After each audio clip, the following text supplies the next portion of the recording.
ご覧の皆さん、こんにちは。また、花です。今回の動画では、辞書 .org の Kim Ahlstrom さんにインタビューをさせていただきます。これから英語で進めていきます。Hi, thank you so much for joining me. This is an absolute pleasure. Could you please provide a short introduction to yourself and your work? I work as a software engineer, and in evenings on the weekends, I spend a lot of time working on gshow.org. An amazing resource that so many people use. So thank you so much. And Thank because so many people have used it, people have also noticed that there's been a little bit of changes throughout the years since it's been made. And so one of the questions that we're wondering is how has the project design for Gshow or the functions within it, how have they changed from the first initial idea spark to now? Oh, good question. So the original version was released in 2005. So almost 20 years ago. And in a sense, it hasn't changed that much, but there are some fundamental ways it works. It has changed. So right now, there's like just one search bar. You just paste whatever you want in there. In the original version, you had to pick if you wanted to search in Japanese or in English, and if you wanted to look for kanji or maybe words or sentences. So at one point, the site had 6 separate search bars.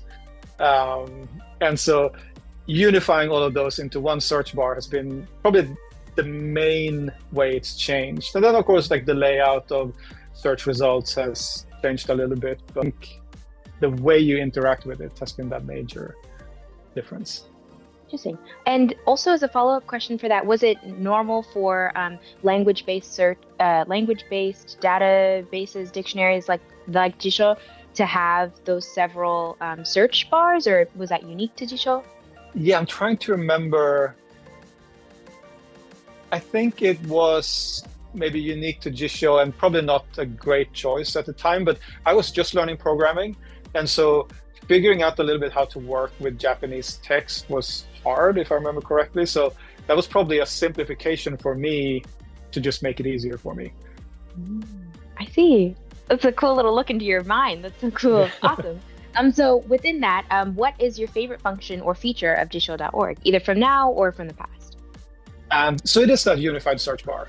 When I transitioned from the previous site into the current site, that was the main change. And I really wanted to simplify how you flow into the site. You just type gshow.org and then you just paste whatever it is you want to know about. So you can paste an English word, a Japanese word, you can paste in Romaji, you can paste an entire piece of text and it will parse out what the words in that text are. You can even paste in dates, and it will figure out, like if you type like my birth year 1983, it will tell you that it's Showa 56, I think.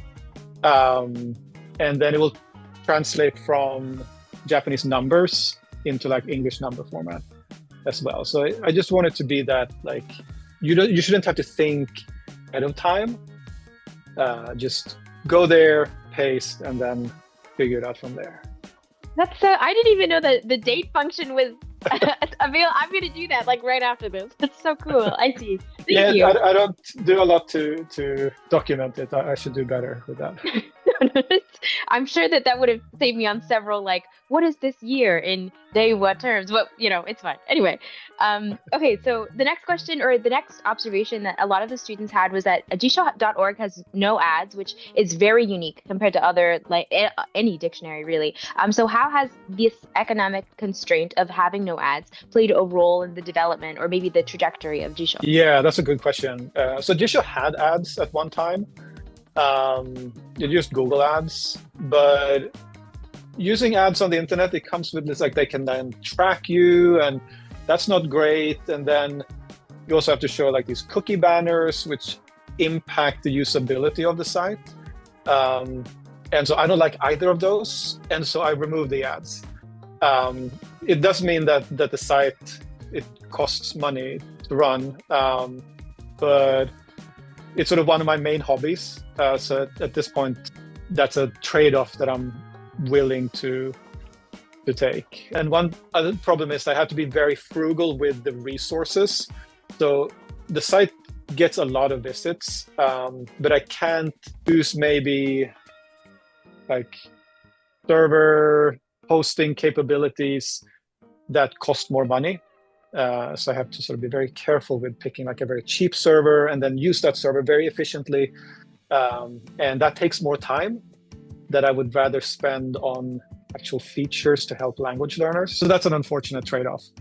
Oh, I see. Okay, I see. And thank you, by the way, for making that decision despite knowing that it would be like it would be restricting of what the site can do or what you can do behind the scenes. So thank you. And within kind of the challenge that you mentioned a little bit, what was a major challenge and a major win that was faced during the development of Jisho.org? Mm-hmm. So early on, I think it was that learning to program at the same time as making the site. Like, working with Japanese text back then was a little bit more complicated than it is today. Today, more of these systems are unified on the same sort of way of handling text.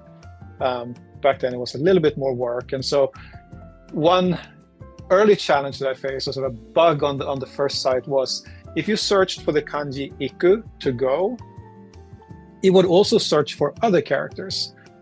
And it took me a while to figure out why, and it turned out that I had misconfigured the database to handle like the Japanese text correctly. And so that presented a lot of challenges. Today, I think the main challenge is just finding time to work on the site. I've been actually writing a new version over the last few years that's mainly making that server, the code for the server, much better, so it will be easier for me to add new features. And so my current challenge is just finishing this rewrite. I'm hoping, I'm not promising anything, but I'm hoping I can have an early version, an early beta out in April next year. Oh, wow, that's soon. I see. A lot of people were wondering, what can students do to help support Jisho.org, whether it's using that beta version or letting people know the different functions? Yeah, it's I love feedback, like telling me how you use the site, you know, in what context, what kind of things are you looking up? When is the site maybe not understanding your lookup as you wish it would? Maybe it doesn't find the right words, or maybe the search results are confusing or not laid out in a good way. Like, any kind of feedback is good. I'm very slow at responding to feedback, but I really do appreciate all feedback I get, because it helps me, especially now that I'm building a new version, to really figure out how I can make the site better. I see. And where could they send that feedback? There is a link to email, like at the bottom. We also have a Mastodon account that you can send feedback to. Any of those ways is good. Awesome. And you will probably be seeing a lot of good emails now. I see. I hope so. Yes. Thank you. That was such a pleasure and such an honor to have that insight into more of the technical story behind Jisho.org. If you're interested in hearing more of the developer's personal background with Japanese language and developing Jisho, stay tuned for part 2, which will be released quite soon, in which we talk about his time in Japan, understanding cultural context behind words, and his digital dictionary collection. See you soon.